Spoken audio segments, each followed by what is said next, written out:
Egizak niyat qilgan ayollarimiz bo'lsa, mazza qilib ko'rishsin. Uyda ikkita qizimiz bor. Qornimizdagi ikkita polvonday o'g'il bola. Hammaga nasib etsin. Bir-birini tepib, bir-birini ustiga chiqib, rostmasaligini bilani. Ammo menga o'xshab egizaklar tug'sin. Menda bitta o'g'il, bitta qiz. Niyat qilganman. Bir-birini ajrata olmasam, shunaqa farzandlarim bo'lsa deganman. Menda to'polonchi qiz va o'g'il tug'ilgan.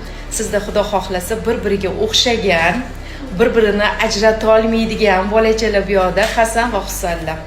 Alloh bergan nom bilan qo'yishingizni tilab qolgan bo'lardim. Chiroyli skriningdan yaxshi o'tdi. Yuraklarini ko'rib chiqdim, yuzlarini, ko'zlarini.